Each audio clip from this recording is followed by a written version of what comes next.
see how I keep the table on a regular basis before I set it. And this is the way, you know, I'm such a book fanatic and I have so many books that I keep it sort of like a reading room. I didn't know that about you. I love it. You always buy like 5 of the same book because some aren't signed. You're like, just well, I also like it for different houses and different so parts. I like to support everybody. And this is a great idea for people that live in the city that don't have the extra dining room. I also kind of think like an empty dining room table looks sad. And, you know, New Yorkers go out to dinner so much, so it's just so nice to have something on the table. And, of course, my 9 yellow lemons for good luck that bring I'm a lemons and a bowl girl, but I didn't know it's 9 have to on your dining room table always for luck. So my collection's all about sort of mixing old and new and things that I love. I don't care if something's antique, vintage, new. If I love it, I mix it in. And I find purple to be a total neutral. So it looks beautiful with all my dishes. Well, really, it doesn't. A neutral. Well, it looks beautiful with blue. It looks beautiful with yellow. It looks beautiful with green. And it really suits everything. So I love it. These are Monogrammed, and they're just these beautiful chargers. I also happen to mix gold and silver. I love gold. So this is your base, This is my base that starts it out. And instead of using a placemat on the table, I tend to like to use a charger for dinner because I feel it sometimes feels a little more formal. So, you know, I also like to take things from the living room and move things around. And these actually are, I collect these wonderful cloisonné food dogs, and I sometimes use them on the table in table settings. And then, so the linen closet's in the hall there, and it's where we keep all the napkins sort of wonderfully stored and to perfection. Jane Scott made these beautiful napkins for me. Again, as I said, well, you know, we're 2 men, so the way we thought the easiest thing to do was to use our last name. So Papachristidis and Nelson. And sometimes we've also done it in the reverse where it's S and A, Scott and Alex. But this time we did it that way. And Jane made these beautiful, Scott Hodgins from New Orleans. I love the distinction between the 2 last names with that little diamond. Love. And again, she's really the person who got me really into monograms. I was not a monogram person, but because of this I started loving monograms. So now you've risen to the occasion. A new obsession. But purple's a neutral again. See, so I did my napkins in purple. So how are you going to fold, or how do you do it in relation? Well, you know, I always play with it. Depends on how I'm doing the table. But I thought, you know, today I'd do something because of the placement of the monogram. I think that also affects it. Something sort of like that, just very simple. Looks, you know, just very simple like that, sort of comme ça. The monogram is its own accessory, right? Yeah, right. All of a sudden, that just gave it another bump up of interest. It's a layer of detail. Yep. Right.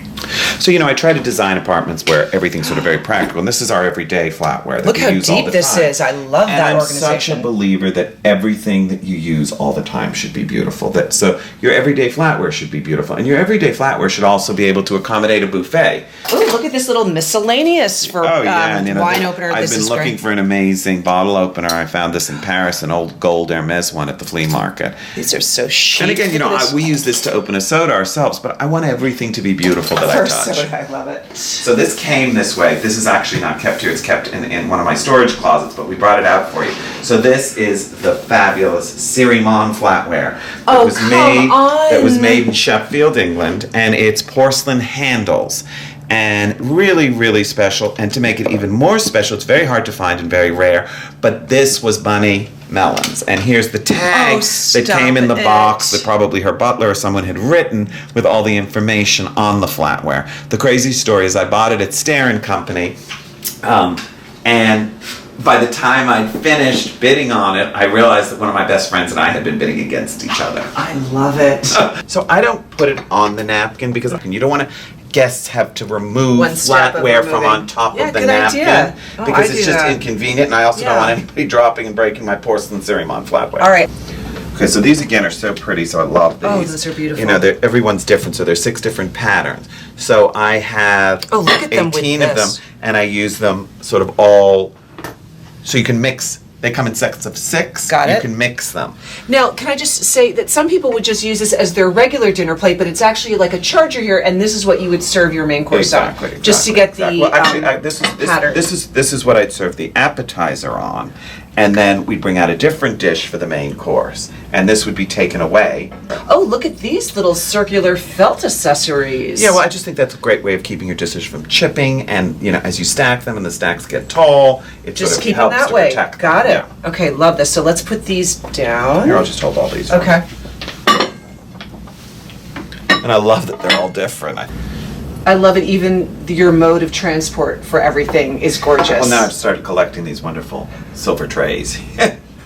Well, it's perfect. I mean, it is useful. Everything has a purpose. Well, why shouldn't something that be useful also be beautiful? So agree. And then you can use it to entertain, and then use it in a practical way also. Completely agree.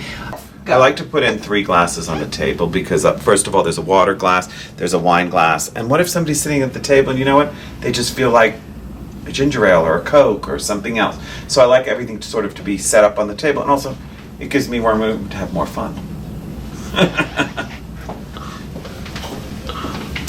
So I just adore these little hand-painted glasses. So this is the 3rd glass. Yeah, and I bought this in a cute little store in Bridgehampton called CP Mercantile that's now no longer in business. And, I shop everywhere. So you just have to go everywhere. Thank God I bought 12 of them because I have enough. And also, if you broke one, always buy more than you need when you discover something like this. Especially if it's something unique and special. Right, totally. Because you may never find it again. I like the size that you can, squeeze in a 3rd glass if it's kind of like this. It's a completely different feeling than the other 2 that you've got going on. But look at how pretty it looks with the dishes and the flowers. So which would be water, which would be wine? I would probably use the flowers as water because I think water would look so beautiful in it because you'd continue to see that painting. Yeah. Mm-hmm. And these are 2 wines or a soda or whatever somebody wants. Suze, will you grab that tray from inside? Thanks, darling. It's got the salt and peppers on it. Oh, this is salt and peppers. Yeah. So pretty. So anyway, so these were these wonderful things that I collected years and years ago. I used to buy them at peer shows. Ted likes to be involved in everything, so he's going to sit with us while we do this. Okay, good. It's fun for him. Anyway, and they're just divine. So they're all different little chinoiserie. So that's just a pagoda, just as a little accessory. But look at these divine little sort of. Those are like a little Japanese house. We can just put this little pagoda. Oh, and they're all different. Here. Yep, they're all different. I was never a salt and pepper shaker gal, and I think you've inspired me to be one. If they look like this, I don't like when people have the big things. Look how divine these are. Look, so pretty, right? So you just collected these over the years? Years ago. It was one of the first things I started collecting. They could even be place card leaners. Right. I mean, they're so pretty. And a lot of people still do salt things. Nobody thinks that people use salt. I use that wonderful pink Himalayan salt that's actually supposed to be super healthy for you. Okay, so finishing moment is, do you always keep them both? I don't always, but sometimes I do. I think it's sort of a little more fun to be surprised at the table. Dramatic. Right, so you have cocktails and drinks in here, and then we open the table. And then you open that. Perfect. Exactly. So and then that's everybody the way knows to go. when it's time to get up. Yep. So as you know, I'm on the board of BARF, and the chairman of the board is a woman by the name of Lisa McCarthy, and we're such great friends, and we decided we need to do something together. And she said, Al, you love table setting so much, so we're starting up a website where we sell tableware, new and antique things, everyday elegance. That you love. Yes, it has an Instagram, and it's going to have its own website where we can sell the things that we love. Everyone can have Alex every day and every meal in their own way through this website. Exactly. That's great. And I hope to, it'll be fun, and I hope to inspire people. You always do me. You're so sweet. Thank you. So much. So much fun. Love having you. Best time.